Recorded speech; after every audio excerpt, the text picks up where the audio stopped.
saluer. Et puis il dit bonne arrivée dans la maison du Seigneur. Notre Dieu est un Dieu merveilleux, est un Dieu glorieux. Alléluia. Dieu nous bénisse. Amen. Voilà, puis tu t'assois tranquillement. Gloire à Jésus. Amen. Que le nom du Seigneur soit glorifié. Amen. Et que vous qui êtes présents au culte, recevez la bénédiction du Seigneur. Amen. Et bien sûr, après ce temps de culte, après ce temps de réunion, de présence dans le Seigneur, que véritablement des choses extraordinaires se passent dans votre vie. Amen. Nous sommes au dernier dimanche du mois de janvier et qui annonce bien sûr le mois de février, qui annonce le mois prochain. Et nous ne faisons que dire merci au Seigneur. Gloire à Jésus. Amen. Dieu nous bénisse. Amen. Voilà. Et puis, en tout cas, nous sommes heureux de pouvoir partager ce temps de merveille, de gloire avec vous et avec bien sûr ceux qui nous suivent un peu partout. Comme disait bien sûr un des amis, bien sûr, qui est souvent au Maroc, qui suit un peu les publications. Voilà, et puis il dit, mais dis à tes fils, ce sont eux les premiers, et tout comme Désiré me disait, les fils, ceux qui viennent prier, c'est eux qui sont les premiers abonnés. On n'a même pas besoin de vous dire d'être abonné, c'est vous-même qui êtes les premiers abonnés sur les pages, et bien sûr, Facebook du prophète Héros d'Israël, et puis page YouTube, et tout comme TikTok et toutes les différentes pages. C'est vous d'abord. Voilà. Et puis c'est vous qui devez partager. Voilà. Vous voyez une publication, vous partagez à des amis. C'était comme ça que la communauté s'agrandit. Alléluia. Ça, c'est votre mission. Voilà. Et je crois que ceux qui suivent, Dieu leur fait du bien et puis on évolue comme ça. Gloire à Jésus. Amen. Amen. Amen. Ok. On est là pour écouter la parole de Dieu et cette parole nous fait du bien. On va prendre le Jean 14, verset 1. Jean chapitre 14, verset 1. Ok. Abigail, ça va? Abigail nous suit? Ok, d'accord. Jean chapitre 14, verset 1. On va écouter, on se lève pour écouter la parole de Dieu avec respect et considération. Amen. Gloire à Jésus, on s'assoit. Voilà. C'est un passage simple, mais rempli de vie et de puissance. Le Seigneur parle à ses disciples. Alléluia. Amen. Jésus parle à ses disciples, dit que votre cœur ne se trouve point, croyez en Dieu et croyez en moi. Amen. Amen. Oh. Et dans la version parole vivante, Jésus dit à ses disciples, ne soyez pas inquiets, croyez en Dieu et croyez aussi en moi. Alléluia. Quel appel que Dieu lance à ses disciples? Quel appel que Dieu lance aux chrétiens? Quelle assurance, quel message Dieu laisse aux chrétiens que nous sommes? Amen. Le thème c'est ne soyons pas troublés. Ne soyons pas troublés. Ne soyons pas troublés. Amen. En d'autres termes, ne soyons pas inquiets. Ne soyons pas dérangés, ne soyons pas embrouillés. Pourquoi le Seigneur va le dire?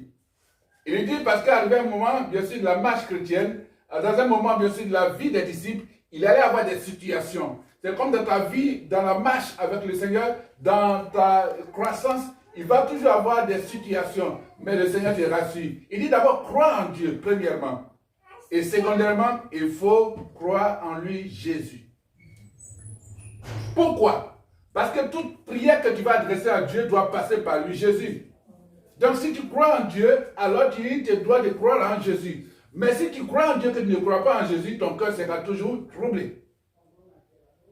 Il y aura toujours des inquiétudes. Et tu ne comprendras pas la situation qui t'arrive dans la vie. Tu vas dire, mais qu'est-ce qui se passe? Ne laissez pas votre cœur être dérangé. Que ton cœur ne soit pas dérangé. Amen.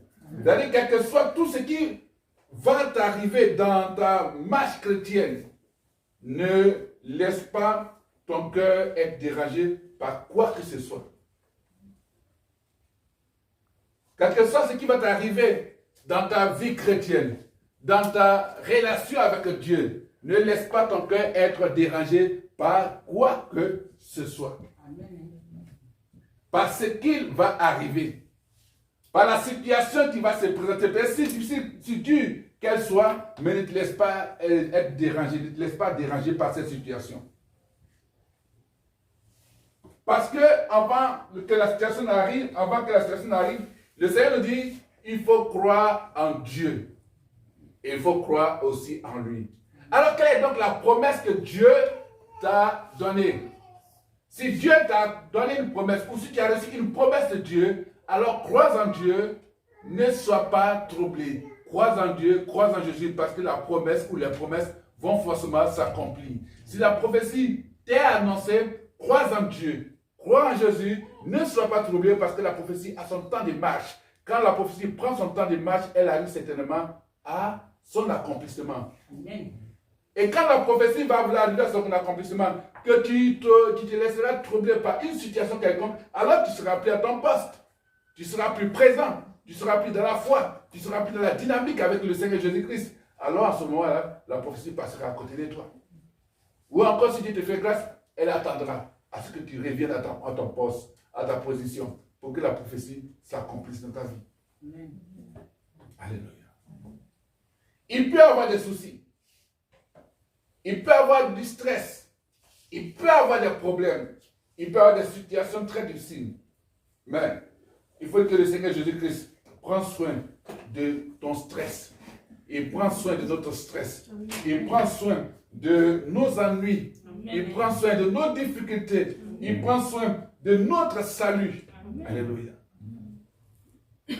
Il prend soin de nous. Amen. Ne soyons pas troublés. Tu es dans une année. Il y a des choses qui vont se passer. Mais te dis, crois en Dieu. Et crois aussi en lui, Jésus. Amen. Parce que ce n'est pas Jésus-Christ que tu es sauvé. Crois en Dieu avec le grand D. Ce n'est pas de croire en Dieu avec le petit D, ton petit Dieu. D'ailleurs, le Seigneur nous a dit que nous sommes des dieux. Donc, en d'autres termes, si tu crois au Dieu si tu crois au Dieu du petit D, c'est que tu crois en toi-même. Ou tu crois encore à la créature. Mais crois au Créateur. Alléluia. Alléluia. Croyez en Dieu. Croyez aussi en moi. Il le dit, parce que pour les Juifs, c'est que les Israéliens, pour parler comme ça, les Juifs, eux, c'est difficile pour eux de croire que Jésus est le sauveur du monde. Non, non. Donc, quand le Seigneur le dit, il dit, croyez en Dieu, croyez aussi en moi, il le dit pour que les Juifs du 1er siècle, il le dit pour les Juifs du 1er siècle, mais aussi certains Juifs de notre ère. Alléluia. Pour eux, la croyance en Dieu est considérée comme naturelle. Croire en Dieu, c'est naturel. Voilà. Et c'est aussi, je dirais, normal. Voilà, pour eux. Les Juifs du 1er siècle, ceux du siècle présent, pour eux, quand ils croient en Dieu, c'est naturel. Et c'est normal. C'est pour ça qu'il a dit, il va mettre aussi, croyez aussi en moi. Parce que s'il dit à un païen, ou bien à quelqu'un qui ne connaît pas, qui n'est pas chrétien, tu dis crois en Dieu, c'est normal que il va dire crois en Dieu. Voilà. Tu vas voir le féticheur, crois en Dieu, il va dire je crois en Dieu. Tu vas voir le magicien, crois en Dieu, il va dire je crois en Dieu. Tu vas voir l'occultiste, crois en Dieu, il va dire je crois en Dieu. C'est pour cela que c'est mis aussi, crois aussi en moi, moi Jésus-Christ. Encore, qui est né où tu veux, quand on a découvert, on a vu qu'il est né à Nazareth, si tu veux, de Bethléem, pour parler comme ça. Crois en lui. Amen. Si tu crois en lui, alors tu verras que ton cœur ne sera pas troublé. Mais quand tu ne crois pas en lui, ton cœur sera toujours troublé. Ton cœur sera dérangé. Quand il y a une situation aussi difficile qu'elle soit, crois en Dieu. Pourquoi il va nous dire croire en lui? De croire en Dieu, de croire aussi en lui, Jésus. Parce qu'il est le seul qui pardonne nos péchés. Si nous sommes tombés quelque part, croyons en Dieu, croyons en Jésus parce que nous savons que c'est lui qui pardonne nos péchés. Amen. S'il y a une situation difficile, il dit crois en Dieu parce que c'est par Jésus-Christ que la situation est réglée. Tu veux aller au ciel, il dit crois en Dieu d'abord. Parce que tu veux aller au ciel et tu ne crois pas en Dieu, c'est difficile. Tu vas aller trouver qui là-bas? Crois en Dieu et puis crois en Jésus. Parce que c'est lui que tu vas trouver au ciel là-bas. Alléluia. Donc, il ne faudrait pas que la croyance en Dieu soit quelque chose de naturel et normal pour toi. Non. Pourquoi? Parce que si tu crois comme ça, tu ne verras pas la gloire de Dieu. C'est pour ça que le Seigneur donne cette injonction à ses disciples. Il a dit, croyez en Dieu, croyez aussi en moi. Alléluia. Voilà.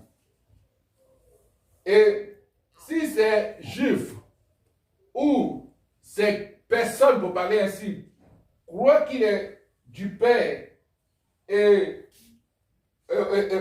aussi, bien sûr, avec le Père dans un sens fonctionnel, alors ces personnes aussi devraient croire en lui, comme le dit Jésus. C'est-à-dire, il dit croyez en Dieu, croyez en moi. Et comme le disaient les Juifs du premier siècle, et bien sûr ceux du siècle présent, et pour eux, croire en Dieu, c'est un acte naturel et normal. Donc, s'ils croient qu'il est du Père, et bien sûr, et avec le Père, dans un sens fonctionnel, c'est-à-dire dans sa fonction, alors, cela devrait croire aussi en lui, Jésus. C'est-à-dire que si les Juifs croient que Jésus, bien sûr, est issu du Père, qu'il est avec le Père, alors en ce moment, il ne faut pas que ça s'arrête là, mais il doit croire aussi en lui, Jésus. Donc si quelqu'un dit, je crois en Dieu, je crois en Dieu, que je sais que Jésus est le Fils de Dieu, voilà, donc on croit en Dieu. Si tu sais que Jésus est avec le Père, alors il faut croire aussi en Jésus. Amen. Et la croyance est une chose importante. Amen. La croyance en Dieu est une chose importante. Et la croyance est la voie du salut. Alléluia. La croyance est la voie du salut. Et quand tu crois en Dieu, tu crois en Jésus, alors tu es sur la voie du salut. Et que tu es sur la voie d'être sauvé. Amen. Gloire à Jésus-Christ. Et c'est une chose importante. Il dit que votre cœur ne se trouve point, croyez en Dieu et croyez en moi. C'est pour ça que l'autre version, dans le français est plus simple, il dit ne soyez pas inquiets.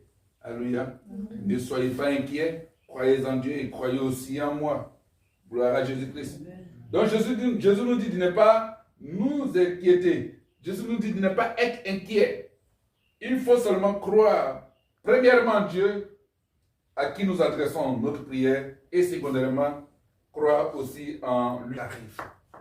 Quelle est la difficulté qui se présente à toi? Qu'est-ce que tu ne vois pas venir? Et puis tu te dis, mais il y a quoi? Crois en lui, Dieu.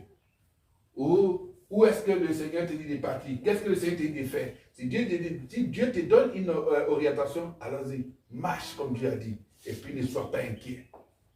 Alléluia. Ne sois pas inquiet. Apocalypse chapitre 3, verset 15 à 16. Apocalypse chapitre 3, verset 15 à 16. Apocalypse chapitre 3, verset 15 à 16. Moi, je vais dans la version parole vivante. Il dit, je me rappelle, là, il s'adresse bien sûr à une église donnée qu'on appelle la Odyssée. Voilà, Apocalypse chapitre 3, verset 15 à 16. Il dit, je connais tout ce que tu fais. Tu n'es ni froid ni brûlant. Si seulement tu pouvais être froid ou brûlant. Mais comme tu es tiède, ni froid ni brûlant, alors je vais te vomir de ma bouche. Amen. Il dit, je connais tout ce que tu fais, donc je connais tes œuvres. Amen. Tu n'es ni froid ni brûlant. Si vous avez lu des livres, vous n'avez pas lu, donc moi j'ai lu dans Parole vivante. Je connais tout ce que tu fais. Tu n'es ni froid ni brûlant. Là-bas c'est bouillant, c'est pas ça? Ok. Si seulement tu pouvais être froid ou brûlant, bouillant ça veut dire brûlant. Amen. Mais comme tu es tiède, c'est-à-dire que tu n'es pas froid, tu n'es pas brûlant ou bouillant, je vais te vomir de ma bouche. Amen. Donc, quelqu'un qui ne croit pas en Dieu, quelqu'un qui ne croit pas en Jésus, est vomi. Donc, si tu n'es ni chaud, ni froid, il te vomit. Tu es chrétien ou tu n'es pas chrétien. Bon, je fais les deux, voilà. Par moment, ouais, il faut quand même voir comment ça va dans le monde, ou comment Jésus, voilà, marche. Voilà, non. Ou tu acceptes de croire en Dieu, ou tu acceptes de ne pas croire en Dieu. Mais dis, je crois en Dieu, et puis je crois aussi, bien sûr, à mes réflexions, à ma philosophie, à ma pensée, à mon raisonnement. Parce que je suis irrationnel, ou je suis un stoïste, ou encore je suis un épicurien, ou un Socrate, ainsi de suite. Non. Bon, Dieu, la gloire soit rendue à Dieu qu'il y a certains philosophes qui ont reconnu l'existence de Dieu. Alléluia. C'est-à-dire, quel que soit ton raisonnement peut t'amener de ceci à te conduire vers Dieu. Alléluia. Gloire à Jésus. Donc, il faut être une personne dont on connaît la position exacte. Amen. N'est pas double position. Tu es froid, tu es bouillant, on te dit qu'il y a des activités dans le peuple de Dieu. Tu veux faire, tu ne veux pas faire, tu es là et puis bon, tu embrouilles les gens. Parce que tu es tiède. Ou bien tu ne te donnes pas à fond. Tu es engagé dans le ministère, mais tu es engagé dans l'œuvre du Seigneur.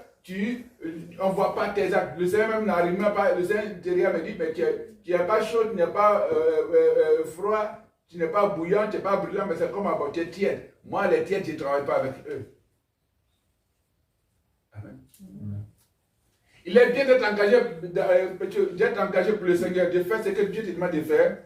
Et puis, peut-être que dans ta marche, tu vas tomber, le Seigneur va te relever. C'est encore mieux que de dire oui, je vais m'engager. Tu es là, tu as dit oui, et puis dans ta marche, on voit que non, tu es un peu perdu. Et puis tu marches un peu, tu viens, on ne te cerne pas. Tu t'en un peu, avec Satan dans au cimetière, tu te réveilles du cimetière, et puis après tu reviens, tu dis, tu vas venir t'asseoir au milieu des gens à l'église. Quand tu t'assois, les gens en sommeil.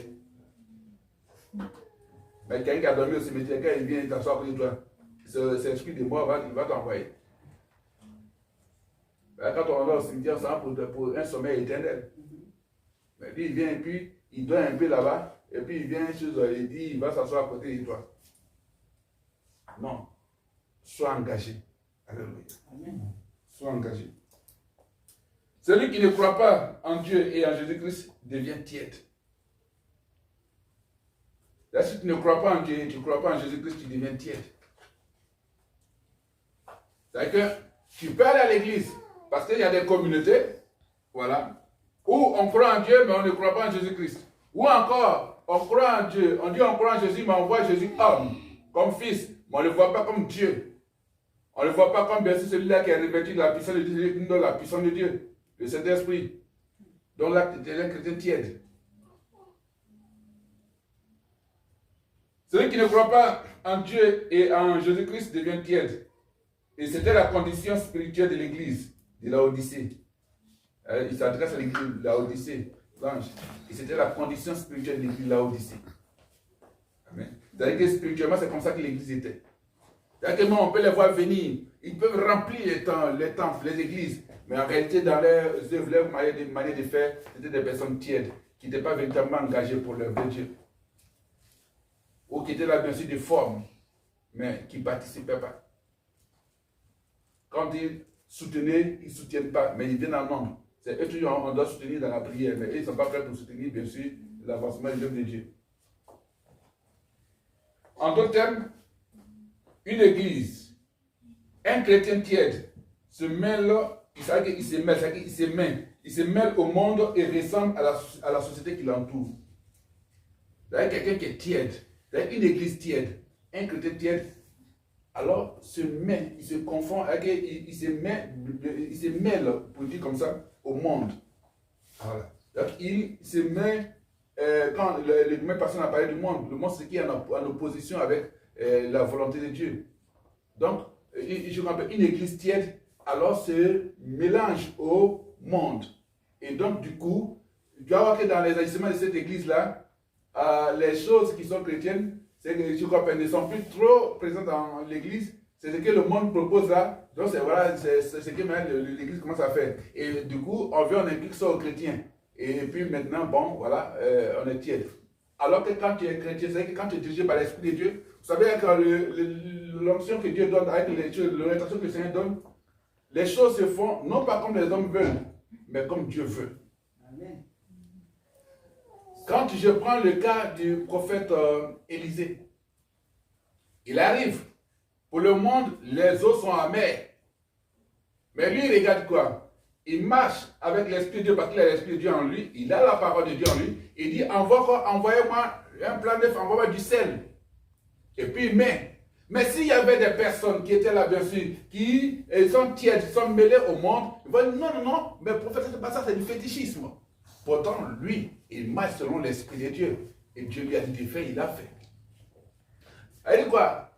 Quand l'église devient tiède, quand l'église se mêle au monde, pas monde en tant qu'habitation, pas monde en tant que, bien sûr, relation, mais monde en tant que ce qui s'oppose à la volonté de Dieu, quand l'église se mêle à ça, alors les chrétiens deviennent tièdes et rien ne bouge. Alors quand on perd maintenant les vraies valeurs de l'église, les vraies valeurs du christianisme. Amen.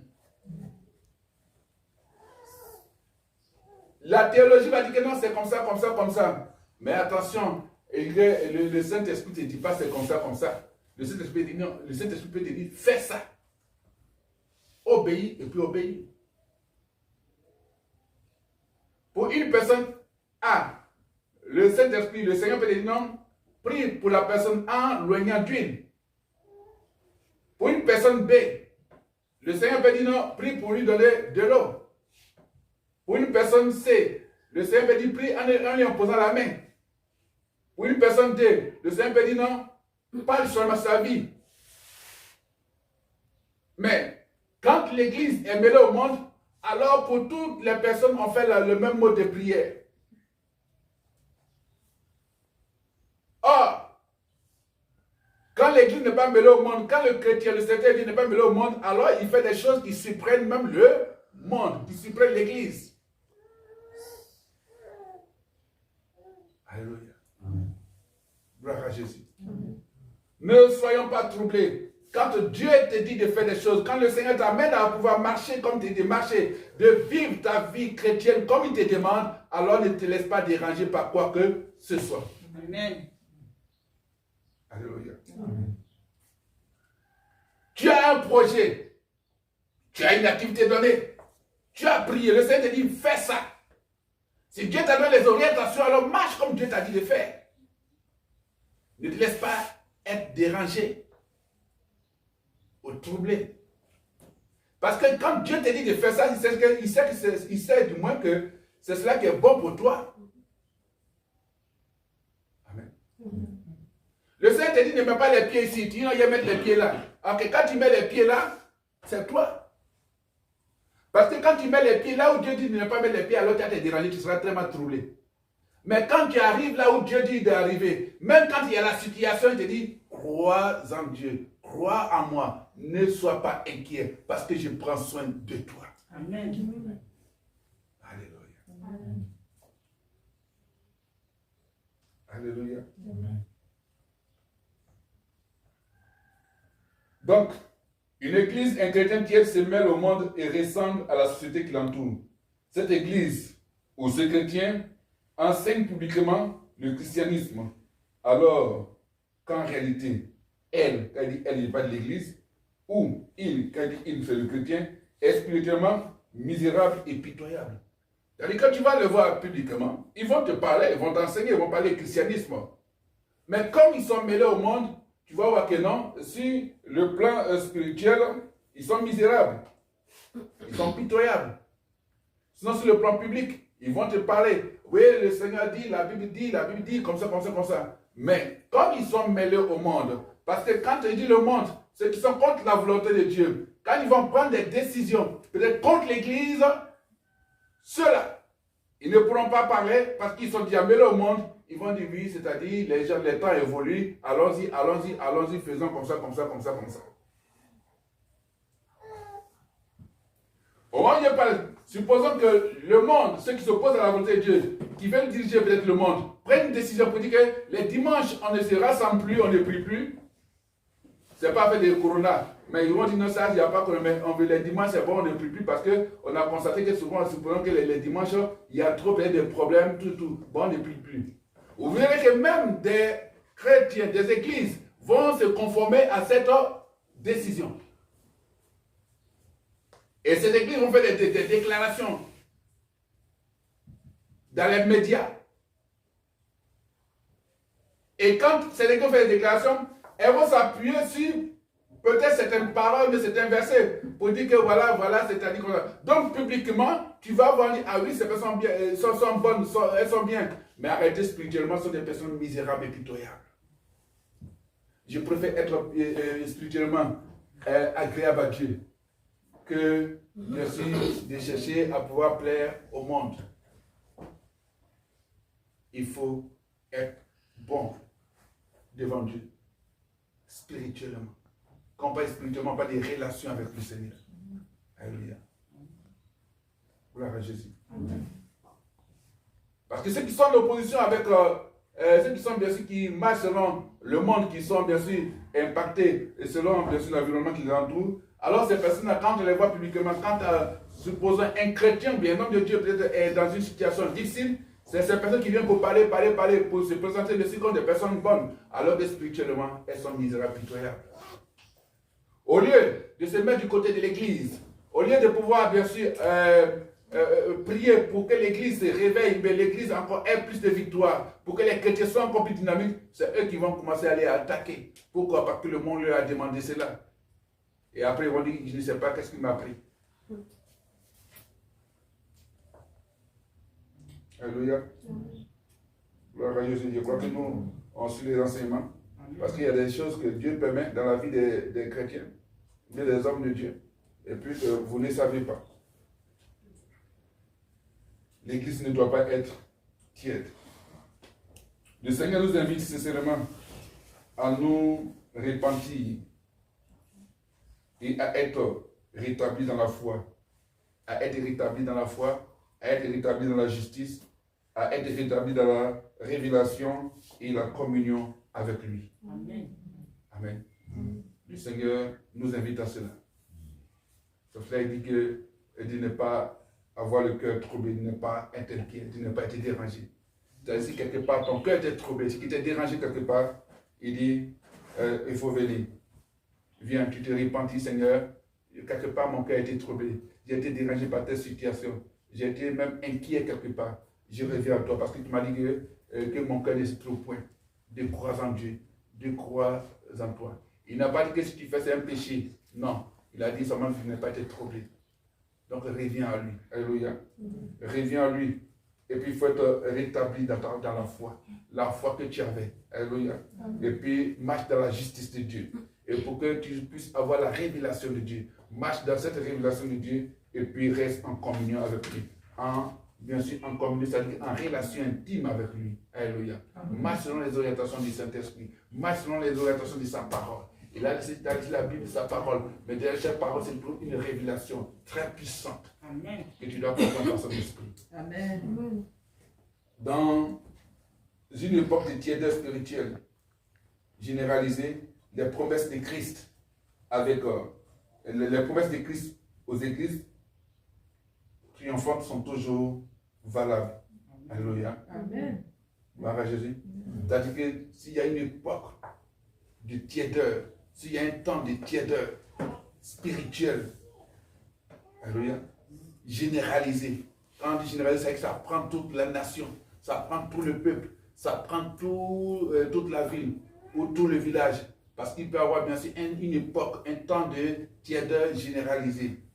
Mais dans cette époque, il faut savoir une chose. Les promesses de Christ aux églises, aux chrétiens triomphants, aux églises triomphantes sont toujours valables. Alléluia.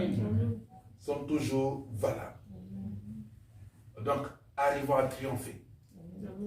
Si le Seigneur nous dit que nos cœurs ne se trouvent point, c'est que dans la marche, il peut y avoir quelques difficultés. Il peut y avoir des ennuis. Mais ne sois pas inquiet. Marche. Et même s'il y a le temps de tiédeur spirituelle, rappelle-toi que le Seigneur dit que si tu arrives à triompher, alors les promesses sont toujours valables pour toi. Amen. Alléluia. Gloire à Jésus-Christ.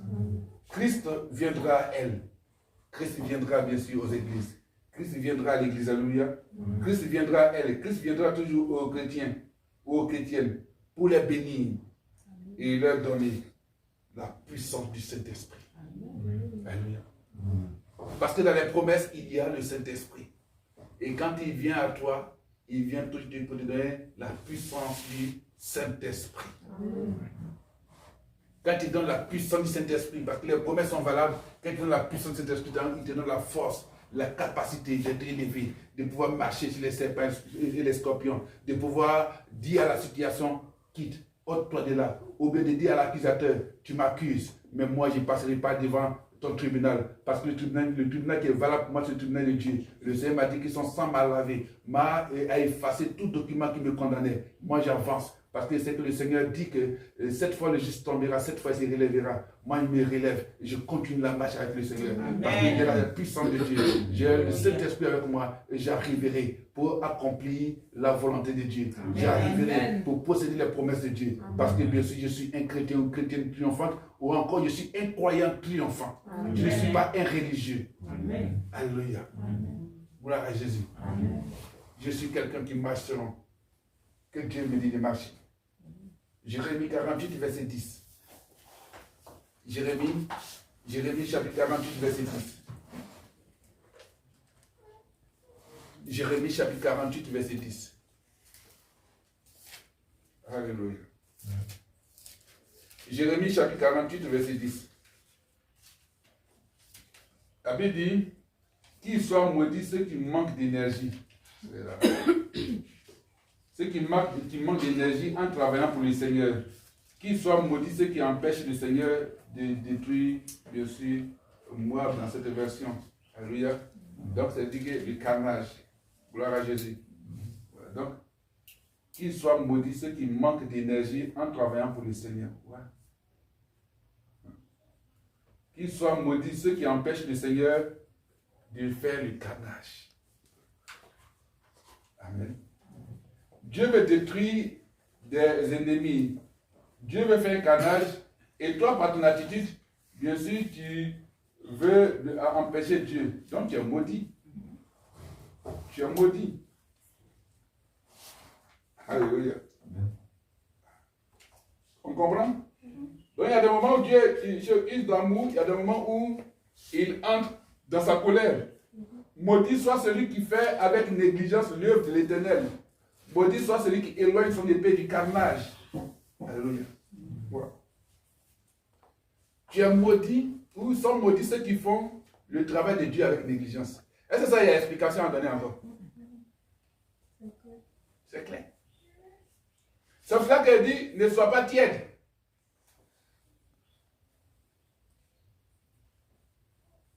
Oh bon, aujourd'hui je suis chrétien, bon je vais me reposer un peu. Bon, non, je fais pour Dieu, mais je dois aller voir dans mon champ. Non, on ne fait pas le travail de Dieu avec négligence. Dieu t'a appelé à le servir, c'est-le. Amen. C'est-le. Gloire à Jésus. Tu veux travailler, tu veux faire des choses pour le Seigneur, fais-le. Tu dis, je veux que l'église grandisse, ou bien les hommes de Dieu puissent travailler tranquillement. Moi, je décide bien sûr de pouvoir soutenir la campagne d'évangélisation. Fais-le, c'est toi qui as dit. Ne fais pas avec négligence. Il peut y avoir des situations, des soucis, mais dis que de ton cœur ne se trouve point. Crois en Dieu, crois en Jésus et puis fais. Et qu'il soit maudit. Maudit soit celui qui éloigne son épée du carnage. Dieu t'a donné l'épée. Il t'a donné la puissance pour aller détruire. Et puis, toi, non, Dieu dit, le Seigneur dit, on est amour. Notre Dieu, il est amour. Dieu dit, quand c'est comme ça, maudit soit tu. Parce que l'épée qu'il t'a donné, tu prends, tu éloignes ça du carnage. Tu dis, ah, je ne vais pas avoir le sang sur ma main. Je ne vais pas avoir le sang des temps. Je ne vais pas avoir sang d'un ennemi de Dieu sur ta main. Non. Le Seigneur s'apprêtera à détruire Moab. Amen. En d'autres termes, quand tu fais l'œuvre de Dieu, et tu fais l'œuvre de Dieu avec négligence, tu vas attirer sur toi la malédiction. Tu fais l'œuvre de Dieu avec négligence, tu vas attirer sur toi la malédiction. Les gens font leur travail, leur boulot, avec beaucoup de haine, beaucoup de combativité, beaucoup d'assiduité, beaucoup de force. Mais quand il s'agit bien sûr de faire l'œuvre de Dieu, c'est avec négligence. On est trop fatigué, on va se reposer. Boukaï Satan, il va te laisser venir prier. Il va te faire travailler fort la semaine. Le jour dimanche, tu viens à l'église, il te fait reposer. Il dit, oh, couche-toi un peu. Tu vas voir que tes muscles sont fatigués. Demain, lundi, tu as le travail. Il faut te reposer un peu. Donne un peu. À l'église, à quelle heure? C'est à 9h30. 9h30, 6h, 7h. Il faut dormir un peu. Quand tu te mets, il souffle un peu, puis il te réveille de 12h. Tu as vu, non, tu as bien fait te reposer. Ça y est, mais l'attraper dimanche prochain. Ou bien, bon, il a fait, puis il a dit, non, ça n'a rien, il faut laisser la dîme aujourd'hui. Tu as des difficultés, c'est dur ce mois-là. Il faut gérer tes factures.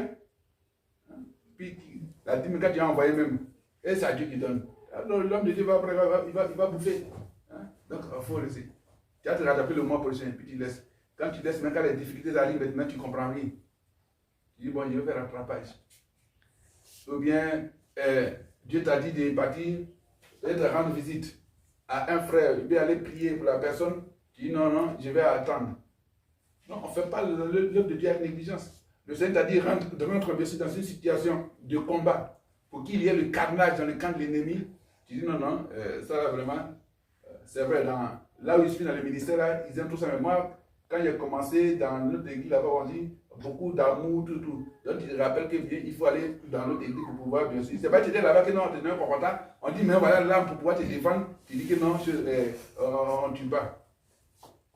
Il dit, maudit soit la personne qui fait l'œuvre de Dieu avec négligence. Alléluia. Amen. Le Seigneur dit maudit. Amen. C'est pour ça que j'essaie de donner des conseils aux uns aux autres dans les débuts. Bon, mais quand ça devient une volonté, je ne peux plus rien faire. Tu es quelque part, tu es engagé pour l'œuvre de Dieu, vas-y faire avec force. Ne néglige pas. Amen. Amen. Ne néglige pas. De la même manière, tu ne négliges pas ton enfant quand ton enfant a des soucis là. Il ne faut pas négliger l'œuvre de Dieu. Amen. De la même manière, tu ne négliges pas tes activités de cuisine bien, de travail, ne néglige pas l'œuvre de Dieu. Il dit maudit. C'est une malédiction. Amen. Donc, évitons cela. Donc, nous devons faire le travail de Dieu avec une vigueur et puissance de l'esprit. Amen. Amen. Voilà, avec une vigueur et une puissance de l'esprit. Gloire à Jésus. Ne gardons pas notre épée du sang. Ne gardons pas notre épée du sang. Amen. Le carnage, c'est quoi? Le carnage, c'est le massacre. Quand il y a vu dans le dictionnaire, le carnage, c'est le massacre. Le carnage, c'est la tuerie. Amen. Voilà. Donc, il faut que nous créions il y a la catastrophe dans le camp de l'ennemi. Amen. Nous devons créer la catastrophe dans le camp de nos ennemis. Apportons le jugement de Dieu au nom de Jésus-Christ dans le camp de tout adversaire de la parole et la volonté de Dieu dans nos nations et dans nos vies. Alléluia. Voilà, Jésus. Amen. Quand on donne l'épée, il t'a donné sa parole. Donc, n'éloigne pas ton épée, la parole de Dieu, bien sûr, du carnage. Non. Il faut que ta parole, la parole que tu reçois de Dieu, t'amène à pouvoir détruire toute adversité devant toi. Amen. Gloire à Jésus. Luc chapitre 14, verset 25 à 27.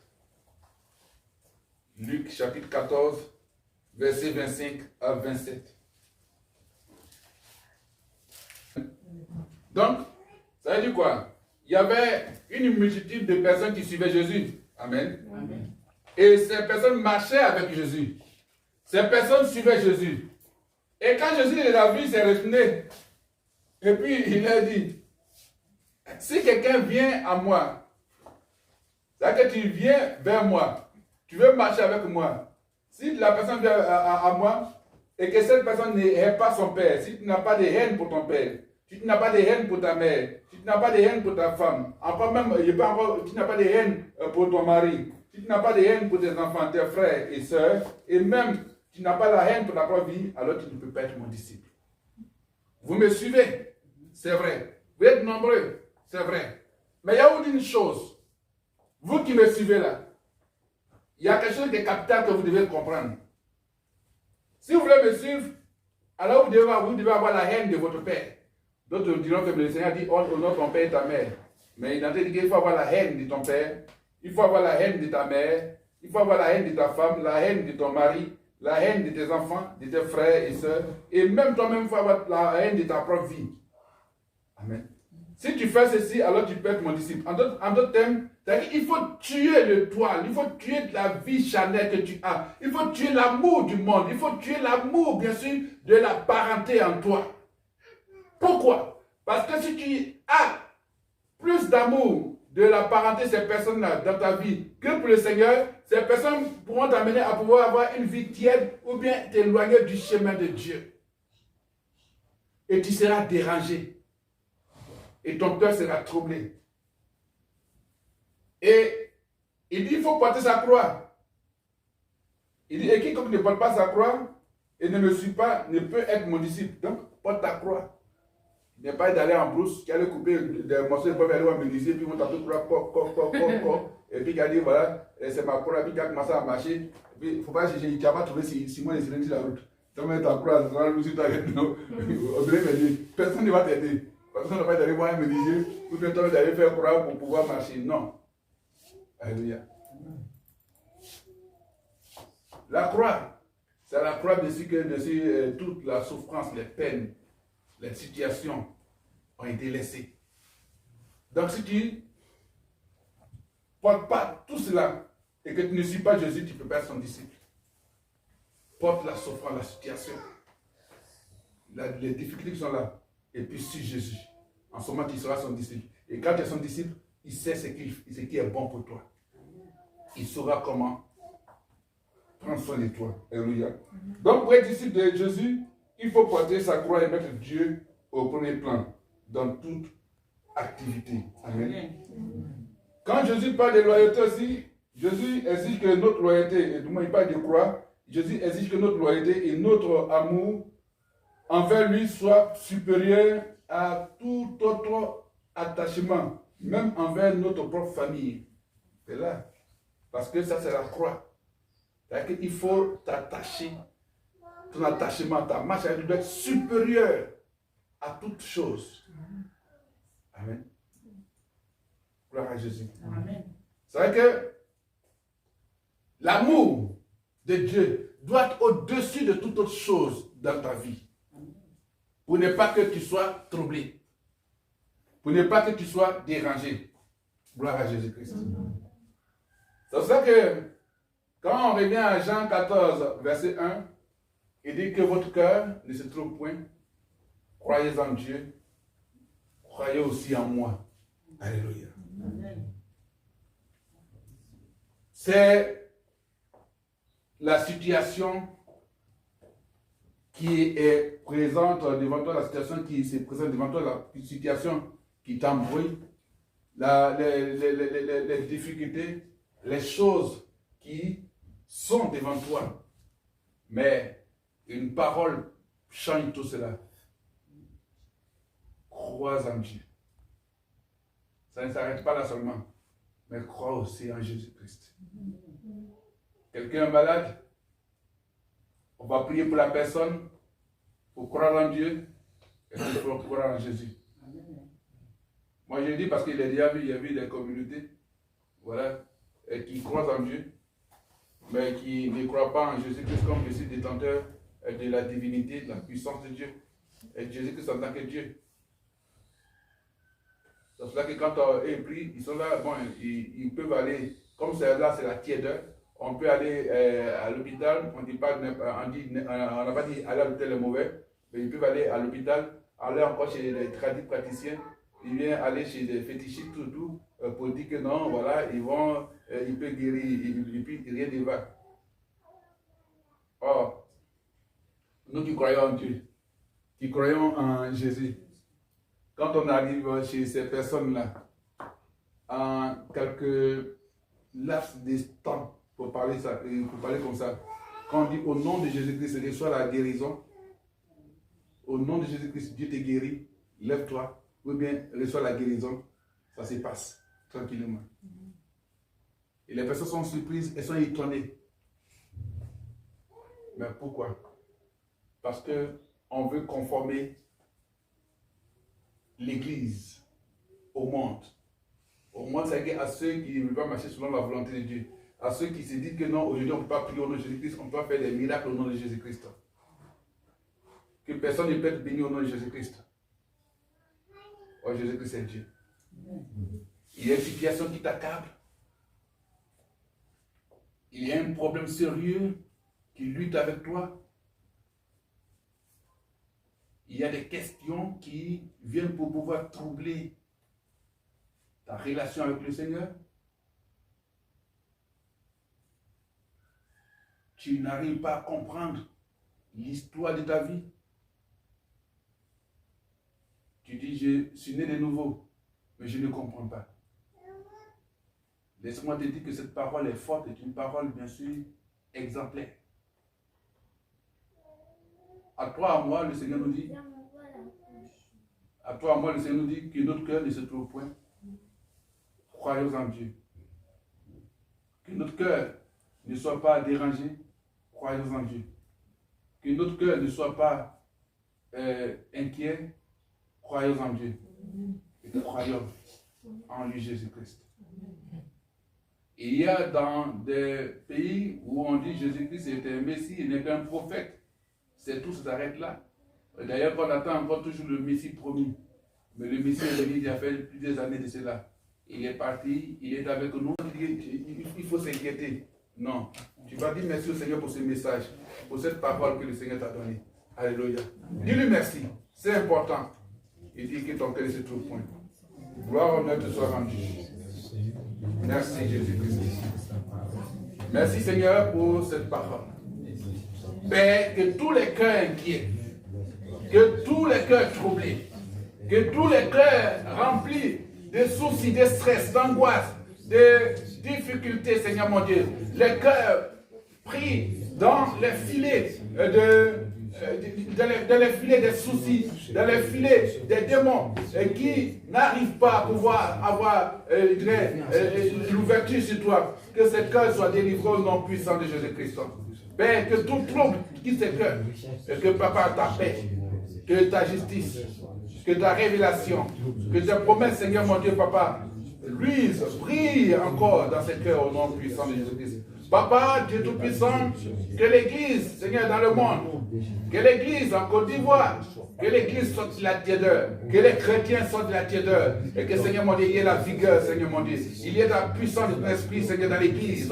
Il y ait la puissance de ton esprit dans la vie des chrétiens, afin de pouvoir, Seigneur mon Dieu, Papa, oh, Père Dieu Tout-Puissant, fais voir ta gloire. Fais voir, Seigneur mon Dieu, tes promesses. Bénéficier tes promesses, Seigneur, dans nos vies. À toi se révèle la gloire et l'élévation. Père mon Dieu, éloigne de nous, Seigneur mon Dieu, l'esprit du mensonge de ce monde. Et donne-nous, Seigneur mon Dieu, l'esprit de vérité. Au nom puissant de Jésus-Christ, j'ai prié, je suis exaucé. Et nous disons Amen.